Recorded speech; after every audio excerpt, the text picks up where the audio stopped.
Everyone. This is Jason Santos, and for today, I'm going to cover the session empathy, one of the main topics under service culture. This is session 5, so let's all get started.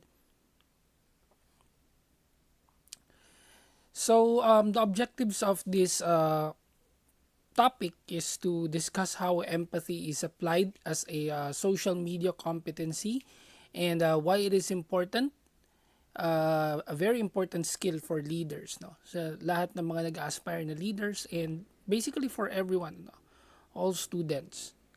You all have the potential to become leaders in the future, so you need this to analyze situations and then develop and or apply empathy in the workplace. So the module is designed to provide a structure meant to guide students in developing empathy as a critical social competency. So let me underscore that, how this is very critical.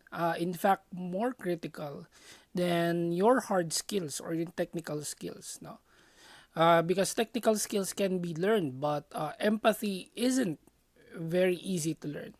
Okay, it takes time. It takes practice. It takes years of handling people.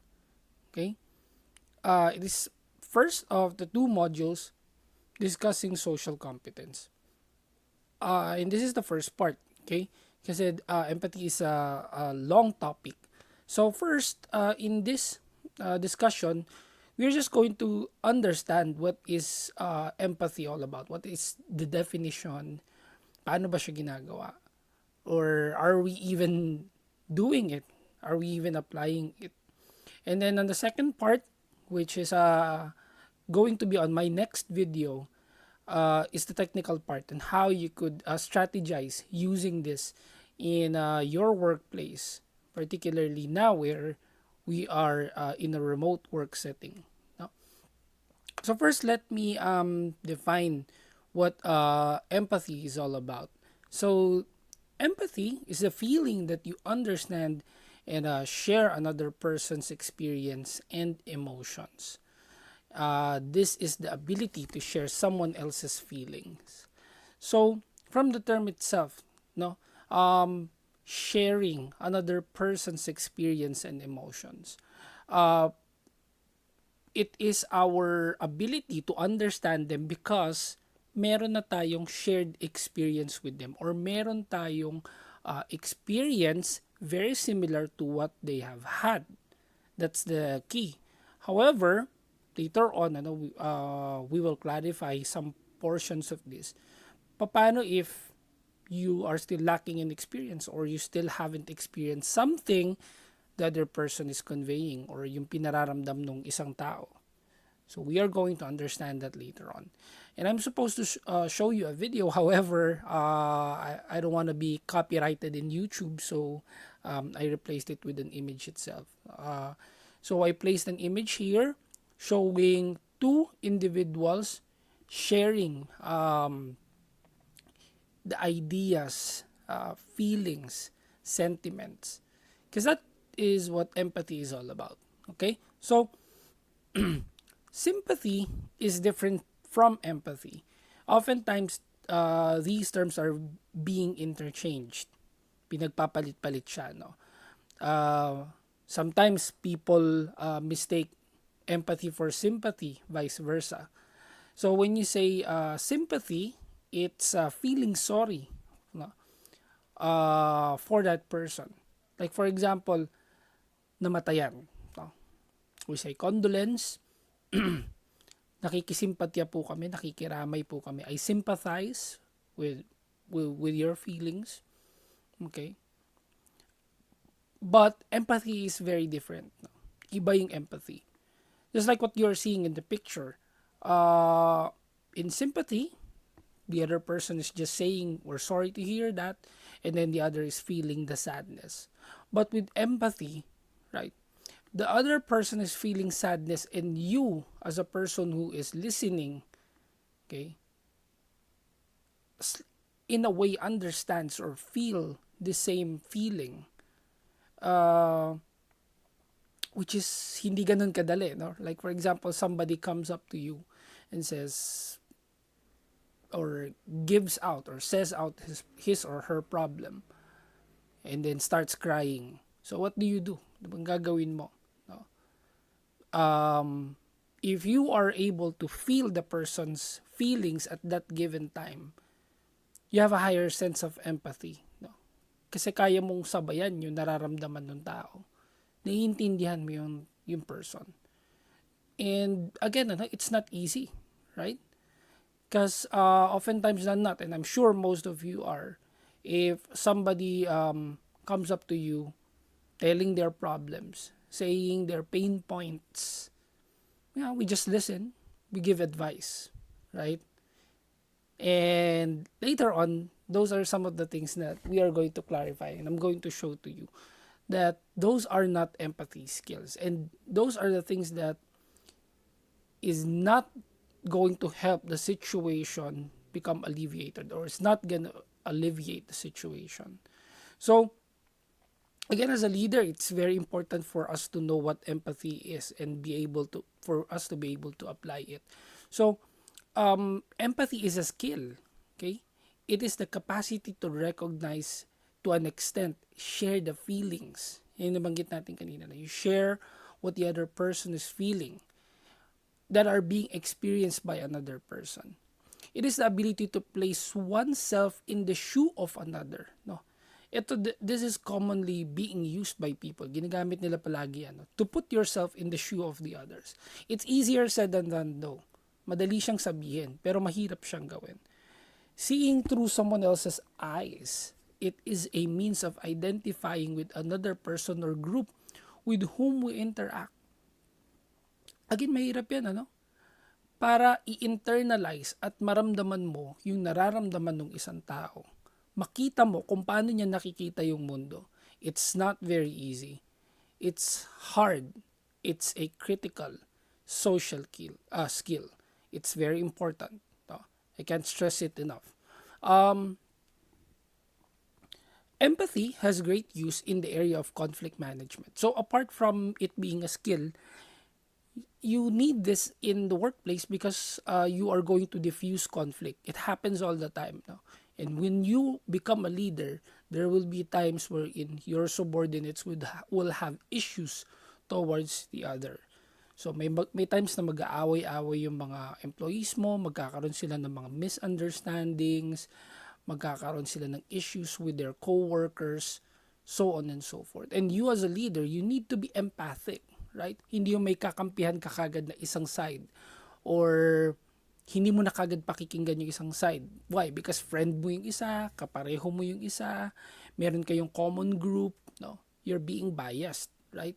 Again, when we are using empathy, we must be balanced and we must be able to understand all of the sides. Bakit ba ganito yung nararamdaman niya? Why is the person acting this or that way? Okay? If you are an empathic person engaged in a conflict, okay, you may actually sense how the other person feels. So, yun yung binanggit natin kanina. Sensing how the other person feels. Not just from the way they talk, but also from their cues, like yung mannerisms niya, yung facial reactions, no, yung movements of the body.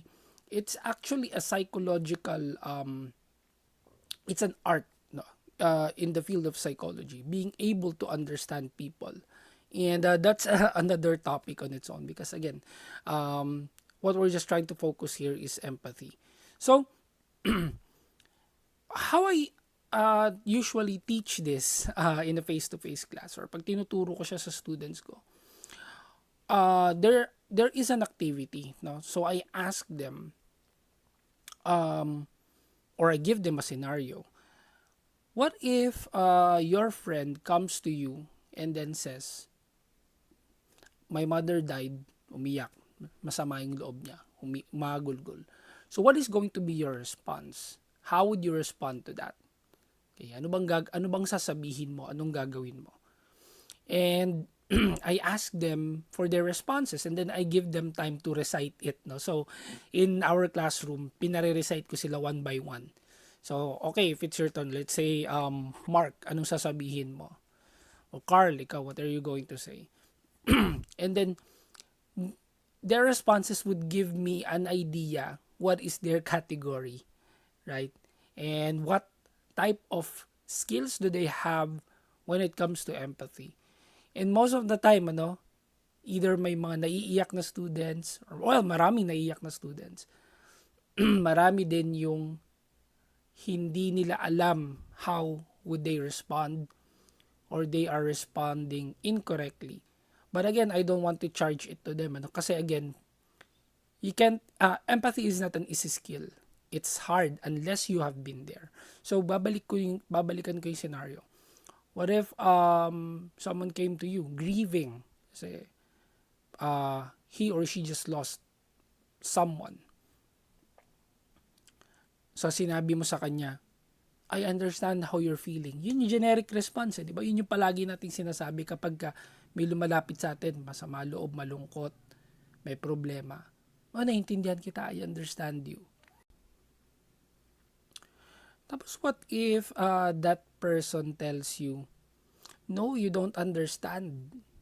You don't understand because your mom is still alive. You have not lost that person. No? Which is true, totoo yun. Paano kung sabihin niya sa'yo, hindi mo naiintindihan yung feeling ko. You haven't been there. Hindi, buhay pa yung mama mo. Buhay pa yung papa mo. You don't know what I'm feeling. So, tapos yung usapan, no? The conversation ends there. Or, baka ma-offend pa yung kausap mo. Tapos mapapaisip ka, oh nga, no? Or napaka-insensitive pala ng response ko na I understand. No, the reality is that you don't understand yet. Okay? So, again, no, I ask them for their responses. And, well, there's no right or wrong answer easily right away, kasi we're teaching this. It helps us identify saan ba tayo nakapwesto, kasi there are several responses, that we need to correct because these are not empathic responses. Hindi siya makakatulong in a situation. It's not going to make the person feel that you really understand them. And ano yung mga responses na yun? Isa-isahin natin. So, una, we're talking about pitfalls and empathy blockers. Ano ba yung mga nakaka-block sa ating pag-empathize sa ating kapwa? So, first would be even worse. Ito yung mga tao na that are always comparing you to another situation. For example, same scenario. I lost my mother, Tapos ang sagot niya sa iyo, the even worse person would tell you this. Abuti ka nga, buhay pa yung papa mo eh. Ako nga, wala na yung mama ko, wala yung papa ko, wala na akong kapatid, wala na ako lahat. Mas maswerte ka pa rin. So, is that empathizing? Definitely not. It's actually insensitivity. You're not being sensitive to how the other person is feeling. So, for example, nawala yung cellphone mo and then you would go to your friend. Sabihin mo, pre, nawala yung cellphone ko, sama-sama ng loob ko. Tapos sasabihin niya sa'yo, alam mo pre, buti ka pa nga eh. Kasi yung kakilala natin, nasunog yung buong bahay nila. No? Mas mahal sila sa'yo, kaya ikaw, swerte ka pa. Buti ka nga cellphone lang nawala sa'yo, pasalamat ka pa eh. Yung kakilala ko nga, ninakawan ng cellphone. Tapos ginulpi pa siya, ganun. So, while that might be true to your perspective, you're not empathizing, you're blocking the empathy in the way. You're not connecting with the person right now which is feeling sad, malungkot siya because he lost his phone. Hindi natin alam, baka mamaya, di ba? Yung phone is the only thing that keeps him or her sane in these times.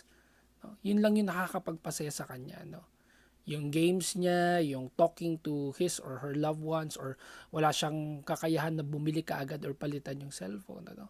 But you are straight comparing that person to an even worse situation. O di kaya sa school, Well, buti ka pa nakakapag-online class ka. Kami nga, wala kaming internet. Ano. Tapos sinabi mo sa kanya, okay, kayo, wala kayong internet, pero hindi mo ba alam na ganito yung ginagawa ko para mabayaran niya yung internet na yan? No?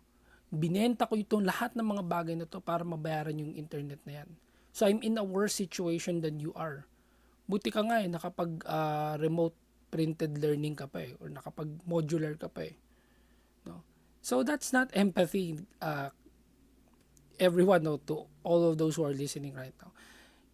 Do not compare the person's situation to a worse situation because that's not empathy. It's not connecting to the person. Hindi niya ma-appreciate yon, ano. Nobody's gonna appreciate that. Kahit ikaw, no, if you're in that situation, tas ikinukumpara ka sa iba to a worse situation, ayaw natin ng ganun, ano. Next would be looking on the brighter side, no?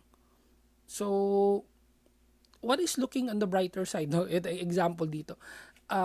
What the person or how would you respond no kapag may mga taong lumalapit sa iyo, may problema, meron silang hinaing? Is that positive lang tayo. Tingnan natin yung positive. Look at the brighter side, no? So, while that might be good for you, mukhang maganda siya, no? Kasi positive Positive mental attitude. However, that's not empathy. It's not empathy. Like for example, pare, I lost my dog. I love my dog. We've had him for 10 years. Mahal na mahal ko yung aso ko. Tapos ang sagot dito, no, looking at the brighter side. Okay nga lang yan, pre. At least wala ka ng pakakainin. Hindi ka na maglilinis ng dumi ng aso. Right? Wala ka nang iisipin. Look on the bright side. No, yan yung isang pangit no, na response natin, ano. So, isipin niyo no, kayo, how do you respond? Ganun din ba? Minsan looking on the brighter side. No? For example, kunwari, no, pre, yung yung motor ko, hinatak na. Hindi ko na kasi kayang bayaran Tapos ang sagot mo sa kanya, pre, look on the brighter side. Maganda yun, no? Wala, every month, wala ka nang paproblemahin na bayad. Tsaka mas maganda nga yun makakapag-exercise ka, pwede ka maglakad. No? Mas masarap kaya maglakad, Mas magiging fit tayo. So yung mga ganun, looking on the brighter side is not an empathic response. Hindi siya empathy response. So again, our target here is to feel the other person is what the other person is feeling. No? Kumbaga, lumevel tayo sa kanila. No? See how they see the world. No? Paano ba niya nakikita yung environment niya at a given time? Third would be problem solving. So ano naman yung problem solving? Tayo kasi, no, it is common for us, mga Pilipino. In fact, no, when I am doing this activity, marami or majority, siguro mga 90% ng mga sagot ng students is problem solving. They are trying to solve the problem. Which is okay lang naman yun, walang problema kasi tayo minsan, I don't know if this is Filipino culture, parang ayaw natin na may problema or gusto natin kapag nakikita natin yung ibang tao may problema, uy, okay ka lang ba? Anong pwede natin gawin? No? Tara, solve na natin yan. Pagtulungan natin yan. But sometimes, fixing things isn't the answer. No? Like for example, again, grieving person, lost his or her mother, parent, father. Is there a way you can fix the situation? No? Wala ka namang magagawa right? There's nothing that you can do. Wala kang pwedeng gawin at that situation. So dito, problem solving. How can we fix this? Hey, I know why don't you get a new dog, no? Namatay yung aso. Sabi niya, tara, let's solve the problem. Tara, kuha tayo ng bagong aso. Ganun lang ba kasimple yun, If we would buy a new dog, is that dog going to fill the void or the emptiness in that person's heart? Mapapalitan ba niya yung nawalang aso? yung memories, no? Yung feelings ng owner for that dog? Of course not, no? It's not going to solve any problems, no? And tayo, again, I don't know, this is just common for us, no? Na parang ayaw natin na may problema ibang tao. Gusto natin tapalan kagad natin ng solution or solve it right away. Sometimes, again, there are instances wherein solving the problem isn't the solution. Right? So, nalaman na natin, what are the pitfalls and traps to empathy? Or ano yung mga nakakaharang or what's preventing us from empathizing with the person. So what should we do? Ano bang pwede natin gawin? Ano bang pwede natin sabihin or pakita para ma-feel nung isang tao na nag-empathize tayo? So this is what we can do. No? Ito yung steps or elements of empathy. So one, no, let's try to internalize. No? Okay, you don't have a dog, you don't know what it feels like to have to lose a pet, or your mother is still alive. You do not know yet how it would feel if you would lose your parent. No, what you will be doing next is to understand their feelings. No, unawain mo. Okay, isipin mo, no, you internalize, ano bang mangyayari if I lose this person, if I lose my favorite pet, no? Okay, siguro napakasakit, no? I can't imagine ano kayang mafe-feel ko if I would lose that person or that special someone in my life. Okay, so in that way, no, if you would internalize, you would get at least an idea. Again, wag natin sabihin na I understand you kasi hindi naman talaga natin naiintindihan pa no. Baka mamaya yung aso na yun, the pet owner, minsan sinagip siya noon from harm. Malulunod siya, sinagip siya, kaya ganun niya kamahal yung aso. O di kaya yung aso na yun reminds him, parang sorry if I will bring this up, parang John Wick. No? If you have watched John Wick, diba? The whole plot is just the mafia killing the dog and John Wick taking revenge. Pag yung iba nakakausap ko, pinagtatawanan nila yung plot ng John Wick. Sa akin, I always tell them na it's a movie about empathy, and then they would laugh at me. So sabi ko, okay lang, they don't understand it. Pero the dog is a representation or yun lang yung nagpapaalala sa kanya of his wife. 'Di ba sa opening ng movie, there are glimpses na na namatay yung misis niya. Tapos ang nagpapaalala lang sa kanya, sa misis niya, is yung dog. Okay? Because it's supposed to be a gift to him. So, tapos pinatay pa yung aso, right? So, understanding the feeling of the other. So baka nga ganun talaga ka importante sa kanya yan, hindi naman siya magiging ganyan, or parang sabihin natin, so, napakasimple lang naman niya, parang aso lang yun, napaka-OA naman nito, mga ganun na response natin. You don't know, we don't know. Kasi baka para sa kanya, it might mean the world to him or her. So let's not judge that person right away, And then accepting them non-judgmentally, yun, naunahan ko na, do not judge them. Okay? Ito, common sa atin yan, particularly now. And I'm not going to be a hypocrite. There are times na minsan it gets the best of us, na parang kahit tayo minsan nag-judge din natin yung mga tao. Tapos later on, it turns out na we were wrong for judging them. Hindi natin alam pala talaga yung totoong situation. So you just accept the person non-judgmentally. So kung para sa iyo mababaw 'yun na nalulungkot siya because of a death of a dog, isipin mo you don't understand it. No?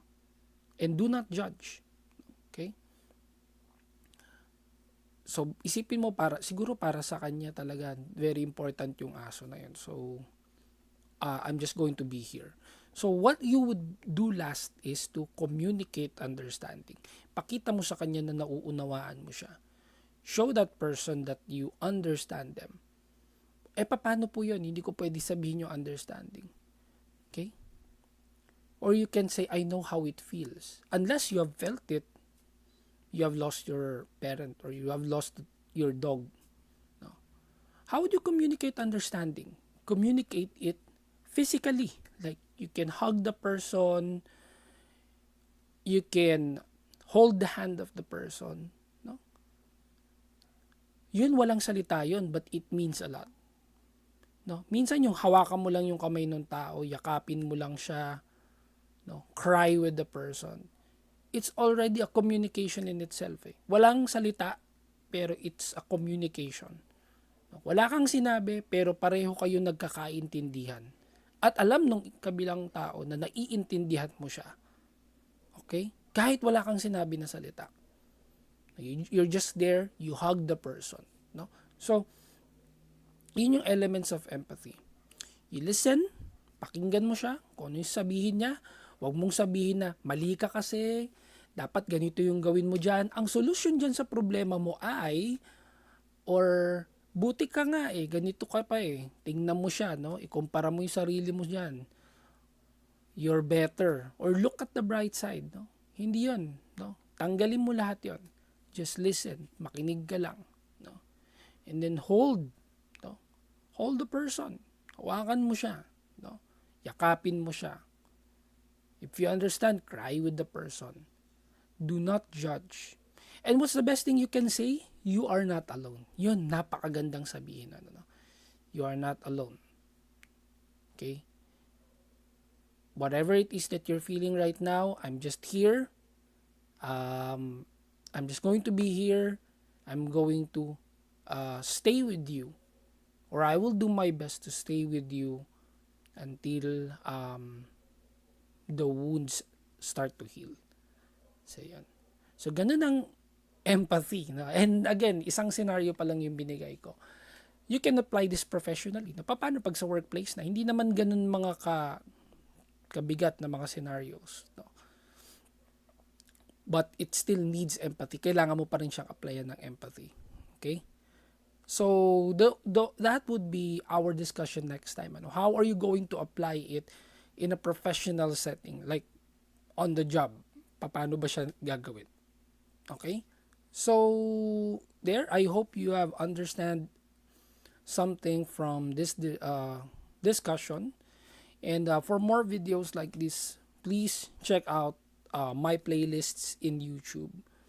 And you can also follow me. You can not follow, but you can send me a message on Facebook. Yung iba, no, who are requesting lessons just like this, have sent me messages through Facebook. I appreciate them. Thank you so much. And it gives me an idea what you would like me to do a video for you for. And then LinkedIn, that's my professional account, sort of my resume. So you can reach me on all of those channels. And with that, thank you so much. To God be all the glory till our next lesson.